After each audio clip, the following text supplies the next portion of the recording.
Welcome to BeerNet Radio. Listen to on every continent except Antarctica. B-E-E-R-N-E-T.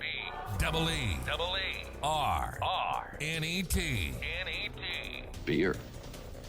BeerNet Radio. I was sweating it there for a second, Harry. No, I'm here.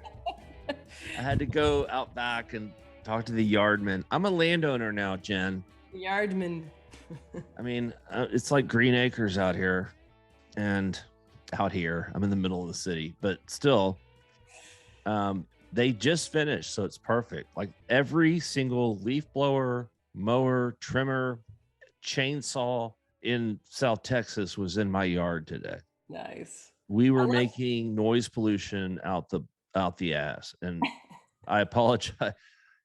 It was midday, so hopefully our neighbors, and then we'll bring Jordan in, bring him up to speed. That'll be a good pod, and just general. We're gonna get through this, Jen. And Oh yeah, I have to say, you have really stepped up to the plate. I think I don't. Jordan is a key player. He's a workhorse. He has great memory. He remembers things that I don't remember. It's been hard, no doubt, having him gone, but I don't think our coverage has suffered that much. Maybe timing and certain stuff, but you have really stepped up, and I can't tell you how much. I want to publicly say that I appreciate it. Well, thank you. I just don't think you know how hard I work normally. I think that's just... No, I'm learning. I'm definitely learning. If no other good comes of this, of Jordan taking 2 months off, it's that I've learned how hard everybody works. So works hard, which is probably a good thing. Probably. Yeah. All right. Well, let's let our guest in, and you can introduce her. All right. Welcoming to the BeerNet Radio stage. Oh my God. You don't have to imitate our intro. Okay. The intro is a joke. I hope everybody understands that it's not like serious. It's except Antarctica. It's supposed to be very aggressive and like old radio. It's good. It's good. Did you get Rush Limbaugh to do that for us? I mean, it sounds like it. It doesn't. It almost also. It also like. I don't think everybody gets it because humor's dead, Jen. Oh, I got it. Oh, good. I'm so glad. Even though you're what, Gen X? Oh, I'm not Gen X. I'm a millennial. You're millennial, right? You're Gen X. I'm Gen X, the best generation. We avoided all wars. We didn't go do anything. We just slid in under the boomers and got like all of their gravy. And their gravy. And then just shitted out that gravy on the millennials. And Yeah. And that's why you hate millennials and you love I love millennials. Gen Z. You hate millennials. You have literally written a story about it and talked about it on the pod, how much you hate millennials. Can I not change my mind? Oh, anyway, you know what, real quick, and then we'll let our guest in. I read something on Facebook the other day that was talking about Gen Xers being obsessed with ellipses. And I just thought that was so like telling, and it was hilarious because I'm a cusper, Harry. Okay. I'm an older millennial, but I'm on the cusp of Gen X. Yeah. And I myself am obsessed with ellipses, and well, I don't understand what you even mean. Like I love ellipses. Like you mean parentheticals? No, using the 3 dots to signify like a trail off or like something omitted. And somebody commented like, oh, that's because we were just used to like nobody listening to us when we were growing up. Oh, shit. It doesn't matter. Never mind. That's a great point. Right? And when you said ellipses, I was thinking of parentheses. Sorry. I'm pretty sure ellipses. Ellipses are the 3 dots. Yes. I was an English minor 30 years ago. You need to start putting that period inside the quotation mark, Harry. Really? I mean, I'm sorry. Are you doing it the European? You're doing it the European way. it's called King William English. I don't know. I learned a different way. I also put 2 spaces behind each period. I know that irritates the shit out of everybody. I haven't noticed that one as much, but All right, let's let our guest in before. All right. Actually, they've left. uh-oh. Well, it is 4 minutes after. Shit. Will you? Can you email and let them know Yeah. that we're about to? Shit. That is so great. Okay. She said she was Rejoin. here. They're back in. Oh, good. Let's let Okay. them in before they leave again. Connecting to audio. Technical difficulties. Nailed it. Hello. Hi. How are you? Yo! You've hit the top. You're at BeerNet Radio. We get a good Hi. 200 listeners every week. The right. Whoa. How are you guys? Good. How are Good. you? Now, Good, Obakeng, it's I wanted nice to make sure. I wanted to make sure I was pronouncing your name right. Obakeng Malope, yes, or Malope, yes, that's good. That's good enough. And you're a South African filmmaker, right? Yes. Are you We're in in South South Africa right now, or where? Yes. I'm in South Africa. It's nighttime right now. It's 8 p.m. Oh my gosh, we have gone international finally. Look at us. By You can't even see what's multi-continental. I mean, we're listened to on every continent except Antarctica, of course. But South Africa actually gets a lot of play for us. So Yes, so we're so happy to have you on. So Obakeng is she's a filmmaker, but the reason that we have her on BeerNet Radio is because she has a campaign to teach young adults how to make a career in beer in her country. And I believe you're enlisting the help of some US brewers. So can you explain to us a little bit about what your project is and how you came to beer from filmmaking? Yes, I've always been passionate about beer and also filmmaking. So what's happening right now is that due to COVID, the film making industry has taken a dip. Also, the beer industry as well, because of the sanctions and no selling of beer due to COVID. I was like, you know what? Let me use what I have in the film industry because I've made my name and have this industry speak to each other. How about, because I specialize in documentary filmmaking, how about I profile these brewers and show them on TV so that they can make sales? And also, again, they're giving us content. So I saw that, here in South Africa, people have lost jobs due to COVID and breweries closing down and everything. And people have a negative narrative around beer. Beer is something that people get drunk, they fight, and people vomit all over the street. And I was like, you know what, let me take these people who are unemployed, who can't find jobs, and teach them about beer, have them open breweries, learn licensing, and be passionate about beer the same way I am. Because right now I'm going to places and preach beer, say, you guys, do you know that you can pair a stout with chocolate and all that? So they are so amazed that, food and beer pairing, and you go with those glasses and make them smell the aromas, taste. So it's for me to say, you know what, let me teach them so they can grow the industry. We're a very small industry, and maybe one day one of them might have a brewery. So that's what I'm doing. I've been approaching American brewers. Oh my God, they've been so amazing, so that they can brew a beer and upmark the prices and donate the upcharge to us, because it's hard here when you're looking for donations. You have to teach people first.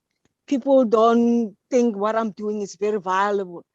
But for the young people, they are very passionate. They see my passion. But for the government officials, it's a no-no. Oh, wow. It's like I'm teaching. Yeah, it's like I'm teaching children to be drunk, and this thing is for like fun and all these things. They don't understand. And I always give them this example. There was a beer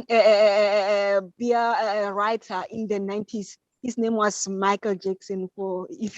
It's very funny. So he said, the best place to drink beer right now is America. Wow, America, why? Because America has all the beers, you can marshmallow, pale ale, all those styles of beers. But you didn't get here. First, there was no beer industry at all. but people came with passion and they wanted to grow the industry. People got interested. This now, when you go out there, you see all the American beers, all the flavors. Like you put marshmallows in this, you put strawberries in that, and so it took people getting interested and people working hard and getting all those loans and crowdfunding to be where you guys are. So I was thinking, we don't even have like all Black-owned breweries and women-owned breweries. If we can get these young ones to be the people who will impact this industry, then we're going somewhere. You trained as a brewer here in America, is that right? Yeah, I got a learnership here there in America by Black Chicks Beer Drinkers. So Yes. sorry, I'm pronouncing the name wrong. So, but Yeah. we had a fellowship whereby they were teaching me Cicerone and all these Black women brewers, and yes, I got that fellowship, and it was nice to meet people. I'm still in contact with the people today.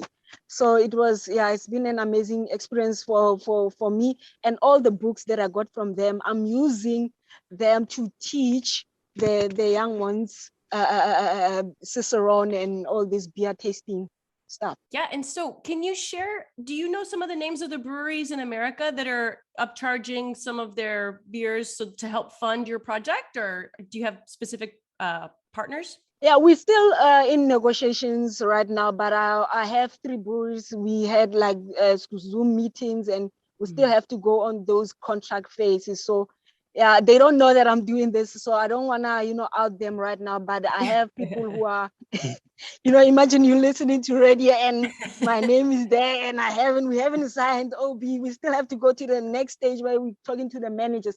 But we got like 3 breweries that will be doing that, and we still have to, contracts and all this stuff. And so is the project called Beer is Art, or is that okay, cool. Beer is art. Basically, I wanna show them that beer is art. I wanna show them that, what, this is how you smell, this is how the taste, the aromas, the notes that you're looking for in beer. I wanna present it in a classy way, like they present wine, clean people wearing suits, and we all looking smart, and we are very serious about what we're doing, and we are very serious in taking this to the next level. I want to, remove this notion of, we in the bar smoking. It's like, that kind of notion, dirty, or the way the government paints it and showing drunk people on TV. But also, again, I've been talking to aware.org that when I'm teaching this, also I have to teach responsibility. It's for me, it's pointless preaching beer and people are acting irresponsible because they are making the government use this as a weapon to discredit us. So they need to work with us as well to say, guys, let's act responsible because of we are impacting these people who are trying to push this notion, and they might lose what they have because of us. So we're also trying to teach drink but don't drive, all those kind of messaging. I was curious just about, I know that you're a member of the Craft Beer Association of South Africa. So I was just curious, how developed is the craft beer industry in South Africa? Is this? That's what I was going to ask. Look at it. You know what? Let me correct. I was a board member. So now I'm no longer a board member. They have a new board. I left the board a while ago, but we had a painful experience whereby breweries were being closed. Most of the brewers, they were getting loans from the government and the banks. So when they do like lockdown and they can't sell their beer, they still have to pay the debt. The debtors don't care that you guys haven't been selling. So people lost their breweries. And we had a situation whereby we were celebrating the first Black woman to own a brewery. She lost a brewery as well. So it's a painful experience for us that we have to get up and dust ourselves and see where to go to. And we must work with each other. the reason why I'm approaching the film industry to say, guys, we work here, let's do stories about beer. Imagine if my guy Gavin, and we promote his brewery on TV, how much clients and customers he might get. So he gets to retain the workers, he gets to still be in business. And for us as filmmakers, we get to have content. Mm-hmm. So it's sparking that interest that, there's this maybe Gavin or another person like Michael. Where does Michael come from? His great grandfather used to make pineapple beer during the 18th century. Now he's making beer as well. You are cutting that dream for him, when you're letting him die down like this. You got it. So, Dale's father was yogurt maker. He took the yogurt making machine and converted them into the beer making machine. Those are the positive stories that I want people to hear, to go out there get from the cities, the ghettos, and go and buy his beer. I mean, video is such a powerful medium, and that can really sway the public and therefore the government to see things your way. And so how do you go about finding folks to follow in your travels and in encouraging beer making? I rock up into breweries, and knock because I've been on newspapers. So I go with my newspaper articles and get them to be involved in this journey. We have some small craft beer breweries and big ones. So when I get the attention of the big ones, it's encouraging, get them to follow and rave about me. And for me, I also go to young people, and but over the age of 21, I want to start talking to children, and I'm gonna get into trouble and go with the beers. I'm always carrying people's beers. Like right now, it's a triple. I don't know if you can see it. It's for my brother. Yeah. Gavin, cool.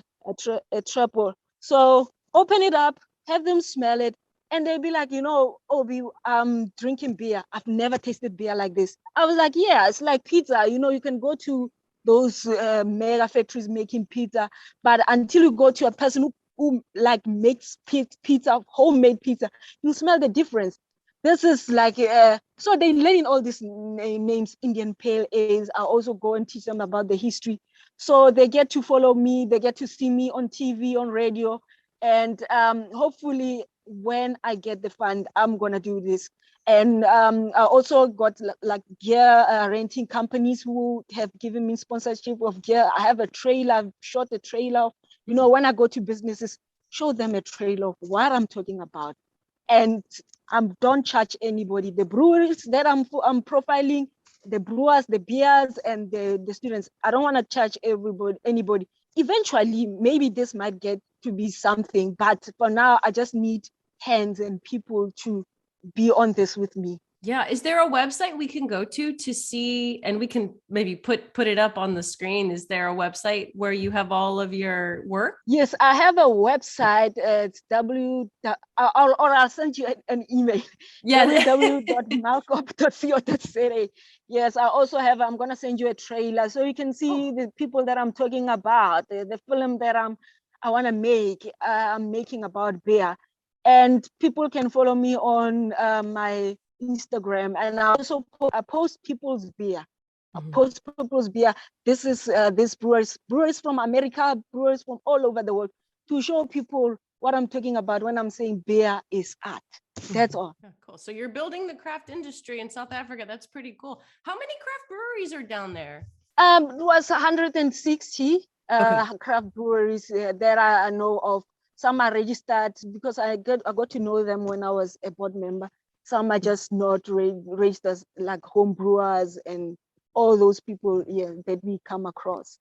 South Africa is known for its wineries. And have you had any interaction with the wine industry with this project? I haven't. Most of the big wineries are in Cape Town. I live in Joburg.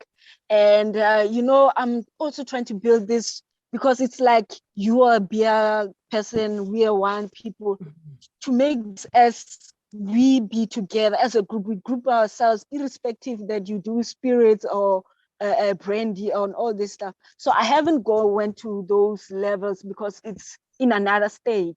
But I'm hoping that we can work together, because if this beer works, campaign works, then we go to brandy, we go to wine, and maybe everybody can benefit from this. Right, for sure. I mean, but you're right. Don't go to those cork sniffers now. You know, they're different. You're right.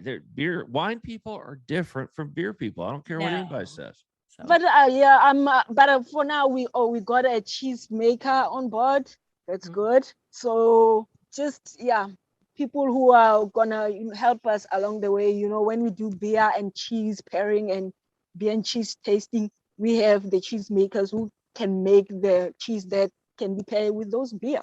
Well, I think that's everything I had to ask. Unless there's anything else you wanted to share about the project. Thank you so much. And thank you for drinking and making beer. And I'm gonna drink these ones right now. Yeah.